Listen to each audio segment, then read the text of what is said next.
Folks, welcome back to another episode of the I Am GPH podcast. For those of you that didn't know, there is a program here which is called the 4+1 program. That means when you're in your undergraduate degree, you can sign up in your junior year to join a master's degree and get a degree in your last 1 year and make it a 5-year program. And we have 2 students that are in the world of GPH with an MS and an MPH that is on their trajectory. And I'm so excited to introduce Anthony and Nehanda. Welcome to the I Am GPH podcast. Happy to be here. Instead of me introducing you two, I would love for the two of you to individually introduce yourself to the listeners. What do you do? What's your path in GPH? And what made you even join the 4+1 program? So I'm Nehanda. I'm a second year MS Biostatistics student graduating soon. So excited. I joined the 4+1 program because I wanted to do an accelerated master's. And there was a few different programs, but I knew that I wanted to do biology or health sciences, something that would lead me to further research either through a PhD or through a medical degree. So when I was looking around, spoke to my advisor. She let me know that there was this public health 4+1 program. And I started in liberal studies course. I was like, I've already transferred once. Like, I don't want to do all this. I was in Gallatin previously making my own major. I concentrated in fascism and public health. So I was like, okay, I've done the social side of public health. I want to dive into the data. So that's why I was drawn to biostatistics. And I took some data science courses and I found out that I'm really good at coding and all the boring stuff. So I decided to do that. And now I'm finishing up. And I was like, wow, this is one of the best experiences I had at NYU. It led me to be the president of a university club, join the consulting lab and do research for actual doctors and physicians. So I'm really happy I did it. This is lovely. For the listeners that don't know, can you explain what the Gallatin School is? So Gallatin School is a school of individualized studies where you can make your own major based on curriculum that interests you. So I took a lot of public health, data science, but also political and writing courses. So I was like, what sticks out to me? And it was the interplay between authoritarian regimes in Italy and Germany and their use of public health as propaganda. So that's why I chose that. I know you have some similarities with Nehanda, but Yeah, definitely. Introduce yourself. Yeah, so my name is Anthony Escamilla. I'm a junior at Gallatin, actually. I transferred from CAS originally. I was originally a psych major, but I just decided that wasn't really the best major for what I really wanted to go into. And so Gallatin really attracted me because I got to sort of concentrate in whatever I wanted as long as it was feasible. And it let me focus on public health intervention and Latin American identity. And so, of course, I'm a pre-BA student. So I am looking to become a PA once I'm done with my 4+1 program. But otherwise... For the listeners, could you explain what a PA is? Yeah, so it's a physician associate. So a PA is a graduate degree. It's a couple years, 2 to 3, depending on the program. And it's like a condensed medical education similar to the format of medical school, where you're going to go through your didactic classes and your clinical rotations. And then eventually you graduate and you go into the field, into any specialty you'd like to go into without having to go into residency afterwards, to help with patient flow in many ways, because you get to diagnose, you get to prescribe medication, and you get to see patients on your own, depending on the specialty, with a lot of supervision from a physician or just strongly in collaboration with them.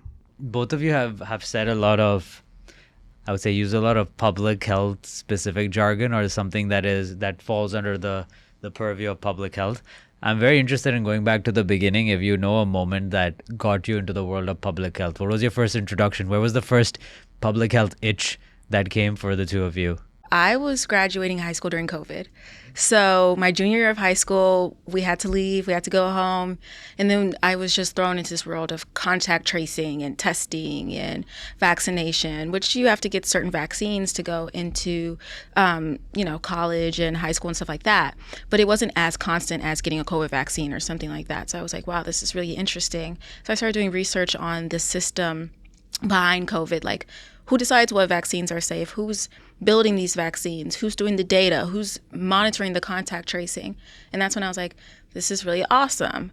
I was like, do I want to go into biology and make the vaccines?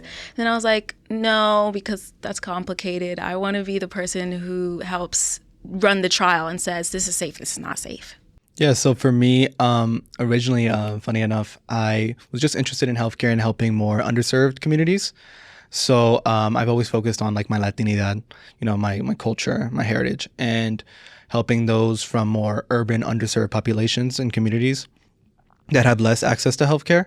Um, I dealt with a lot of personal issues with my own family, in deaths in my family that could have been avoidable in many ways. And it had a lot to do with the way that our culture sort of portrays the way gender dynamics are or their perception of healthcare overall. And so that got me originally interested in like healthcare, but then also like, how did we get to this point? Like how did my people get to the point that they perceive healthcare in this sort of way? And that led into like the whole public health interest of mine. And I remember sitting down in GPH here on the third floor in the student study room and receiving a flyer from one of the staff members that was like promoting the 4+1 program. And I was like, what is this? I've never seen this before in my life. And I looked more into it. I'm like, oh, wow, I can get an MPH in 5 years. And it really allowed me to start thinking about whether or not I want to not only study the theory of it, which I'm doing in my undergrad. I'm studying the theory of public health and of Latin American identity, but also like, what does it look like in practice? How can I help in program evaluation and implementation to help future patients go through the medical process a little quicker or more efficiently?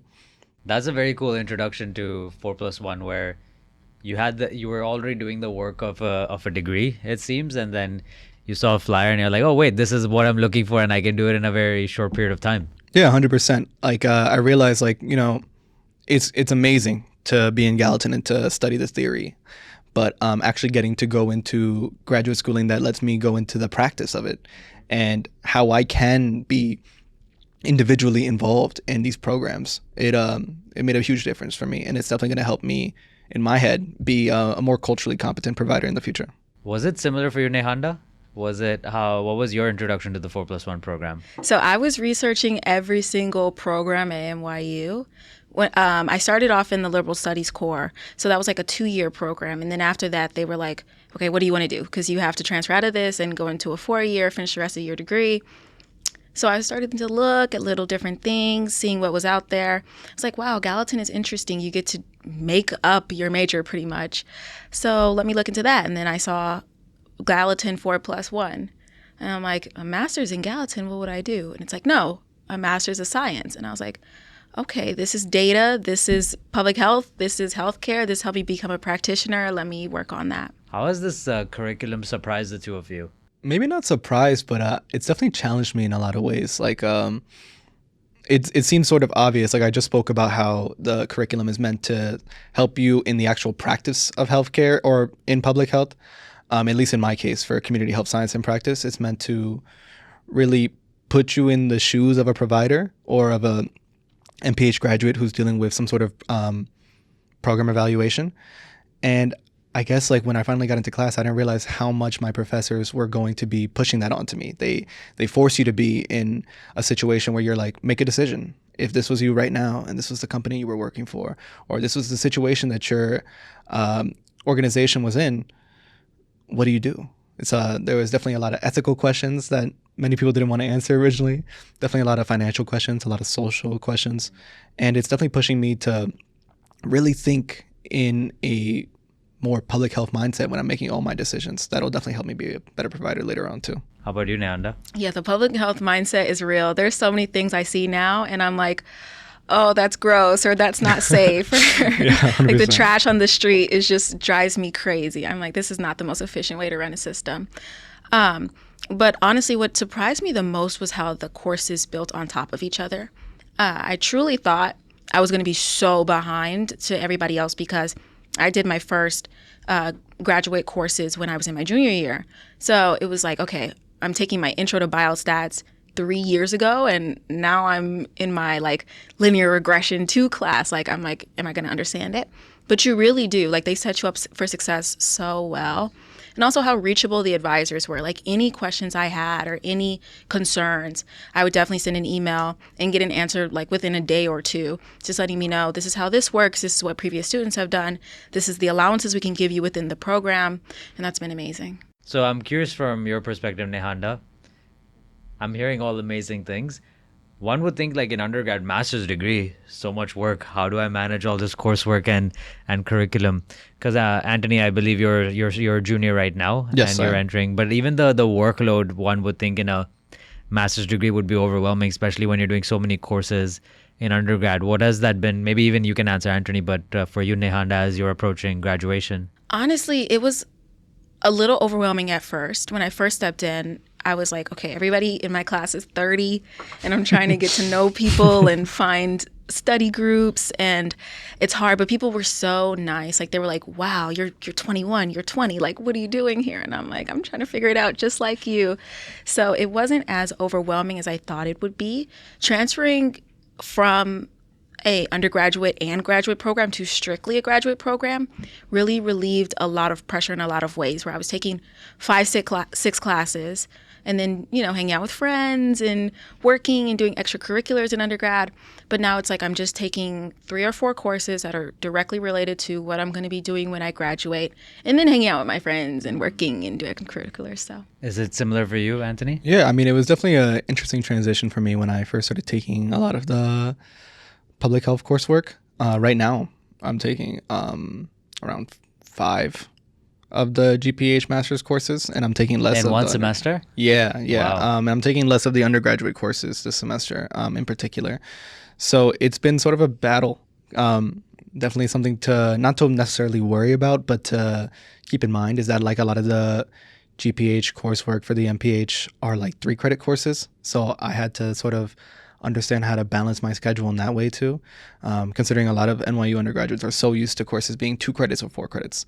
So it's definitely a transition in that way, but it's doable. Like, in any program that you're doing, it's all about time management. It's all about understanding what your workload is and how it balances with your extracurriculars and how can you achieve it. And if you want to do it, you'll do it. The two of you stumbled upon the 4+1 program, it seems, and someone might have stumbled upon this interview as this goes live. I would love to hear from the two of you. What kind of student is best designed for a program like this? If you were to prescribe this or give this to your friend, or I think you should do this program, who would that be? What kind of a person do you think of? anyone. Because when I first came into undergrad, I was like, I'm not going to go to grad school because I'm just not smart enough. Like, I'm not going to be able to do it. It's going to be too hard. I wouldn't understand. And now I'm graduating. So honestly, even if you think this is not for me, it's too many courses, I don't want to do school for 5 years, it goes by way quicker than you think. By the time of undergrad, you're going to be like, how am I already graduating? So another year is nothing. And it's so beneficial to you in the workplace or even just educationally. It really stimulates your mind. Yeah, I agree. I mean, it goes by so insanely quick. And even just for me, I'm in my first year, really, technically. And it just feels like I'm zooming through all of it. Like, it feels like I'm, as I progress in undergrad, like I remember my freshman year taking forever. Like, it just lasted so long. And my junior year, it feels like I blinked and it's about to be over. So it's like, it's definitely worth it. It's definitely worth considering and thinking about earlier on, because a lot of students who end up wanting to go into an MPH maybe realize that later on after they graduate, and then they might have to do 2-3 years of a program to actually finish their master's when they could have just done it in 5. And so it's extremely beneficial for really anyone who wants to go into this type of work. Yeah, seems like a win-win that it's condensed time. The result is pretty much the same work of 3 extra years, and it can cater to you based on your needs as you Financially as well. Yeah. Oh Like my you God. save out half of your master's education really? tuition. So like for me, I got 2 degrees almost for the price of 1.5. So it's really worth it. Yeah, and I will definitely say for students that are on scholarship at NYU for their undergrad, whether they're in the OP program, they're a C-STEP scholar. What are those scholar. 2 programs? The OP? There are programs that provide students who are in need of financial need to go to school for less of a price. So, for example, I'm not a OP scholar or a C-STEP scholar in particular, but I am here on scholarship. And so it saved me a ridiculous amount of money. I mean, I can take these courses, and as long as I'm within 18 credits, it's paid for. And so it's helping me a ton, because really what I'm going to end up paying is essentially just my MPH year, And so do with that what you will. You save a lot of money. Graduate school is not cheap in any sense. And that would honestly be something that a lot of people consider as they're graduating. I want to go to graduate school. This is a financial burden. You're already in the NYU ecosystem, it seems, and you can already take the next path at a substantially lower cost as well. Oh, I can just feel the energy from the two of you when you're mentioning that. I'd love to ask the two of you about your experience at NYU so far, clubs, maybe outside of NYU internships. What's coming up for y'all? I love NYU. So it's given me so many opportunities to meet so many awesome people. I was a welcome leader. I was a peer mentor. I work at the housing office. I worked at Tandon in one of their student spaces, like giving out the pool cues and stuff like that.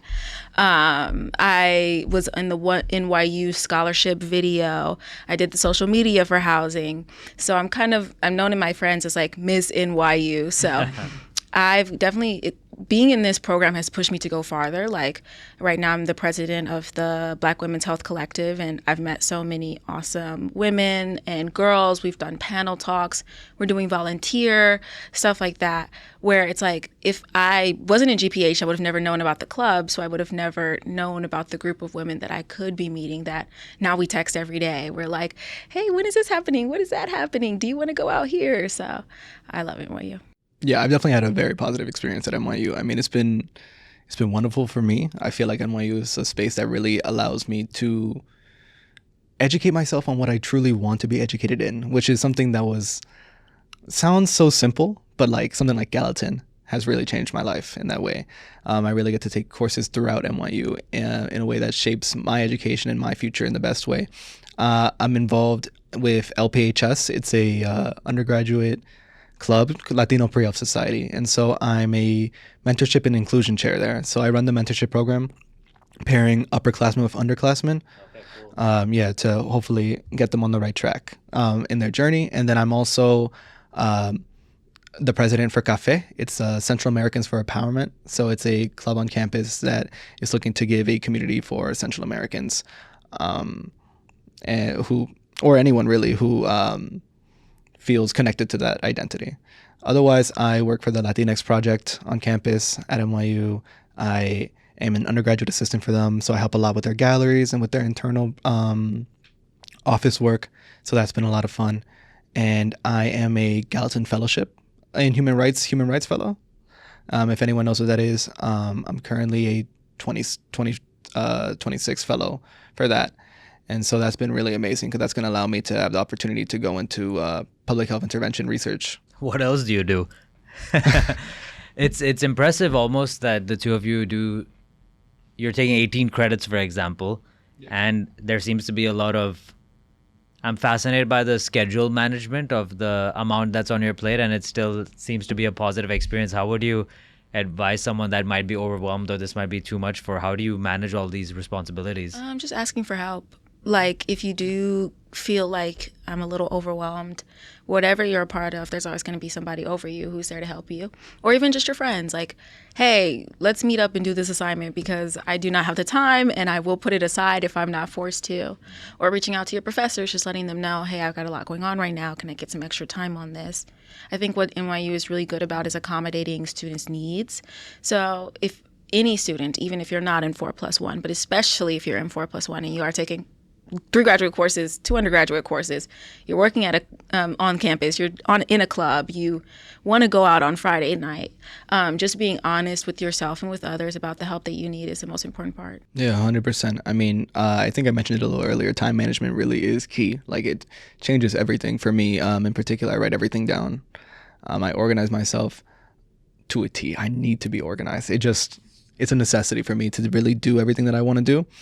And yeah, I mean, professors are amazing. I think professors here at NYU are a lot more accessible than a lot of people realize, in the sense that I can email them and be like, I really just need 3 days.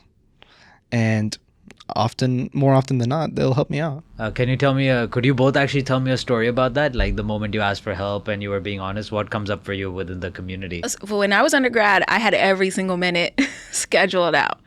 I did 2 jobs in my junior year when I was first starting. And I was taking my first courses, Biostatistics 1 and EP1, which is the first courses that a biostat student would take. So I reached out to my EP professor and I was like, I don't understand what's going on, but I have work at this time, this time, this time, this time, and this time. Can you fix your office hours so I can try to do Zoom during work or at 10:30 at night? And I ended up meeting with my professor at 11 p.m. So we made it work, but it was hard. Yeah, they do care ultimately, because if the students that are invested, they're invested back into the students. What about you, Anthony? Yeah, I mean, I've had a very similar experience. Outside of NYU, I work EMS, so I'm an EMT. Oh, and wow. So, and for the people that have never heard that term, what is that term? Emergency medical technician. They're the people in the ambulance. Like, they're the first responders to any sort of 911 crisis or transport, depending on the company. But I work in Jamaica, Queens for that. And so there will be times where I'm working and I'm like, oh my God, I have a 10-hour shift. What am I going to do? I have this assignment due tonight. And I will email professors at like 11 p.m. and they'll get back to me at 11:01. And I'm like, whoa, like this was not my experience previously, or this is not exactly what I expected to happen. So the GPH professors are just amazing. They're really there to help you out. You two are very inspiring, and it's admirable to see. It already shows me how committed you are to your craft and how much you love doing what you do. So with that, I have to ask, what's next on your journey? You're graduating. You have a few more semesters left to go. Well, how do you think this 4+1 program is going to serve you on your path? I'm diving into the job market. I have one offer, but I'm still keeping going. And I think just having a background, not only with the master's degree, but with a master's degree in something that's as prevalent as data, has really opened up so many different doors to me, where it's like, I'll apply to a finance role and be qualified. I'll apply to public health and be qualified. I'll apply to teaching and I could teach students math. So there's so many different ways to apply a degree than how we think traditionally. So that's really opened up things, and going into the job market, and then after the job market, going back to school, hopefully, and getting my medical degree. What influences you down this path? I want to be a doctor because I want to be an obstetrician. A lot of my coursework at NYU, you learn a lot about maternal health and the dangers that Black women face. And I think just having a doctor that looks like you immediately changes an experience, especially something as stressful as giving birth, which is hours, sometimes days of labor. I would love to be the person in the room who says, okay, I feel you, I know what you're going through, and I'm here to help you. And what's an obstetrician? Obstetrician, gynecologist, you deliver the babies, you give pap smears, you diagnose at 8, 10, 16 weeks, this is what the baby's doing, this is what the fetus is looking like. Wish you the best on that path. What about you, Anthony? Yeah, so I'm definitely going to be continuing the 4+1. I'll be going into my senior year, into my MPH year. And so I still have some time before I'll be done with that. But once again, just really connecting my undergraduate education in theory with public health and with Latin American identity to the practice of it in community health science with my MPH. Hopefully eventually to go to PA school and to really practice what I'm learning now. And what would be the dream vision right now? The PA school, is anything else coming up for you? The dream vision for a career? Anything, yeah, career. Yeah, school, I mean, ideally, in a perfect world, eventually I'm a PA practicing in primary care and emergency medicine, and I'm doing some sort of implementation work for programs that will benefit the patient experience in the clinic, and also doing some sort of research to do with primary care intervention. Well, I wish you two the best. Thank you for sharing your insights, and I'm sure a lot of students are going to get a ton of value from this episode. Thank you. Thank you so much. Folks, that's Anthony and Nehanda. If you're on campus at this point, Anthony might still be around, so you could say hi. We're recording this in 2026. But otherwise, that's the 4+1 program. If this is something that interests you, reach out to a resource on campus that will help you learn more. Until then, we'll see you in the next episode. Take care.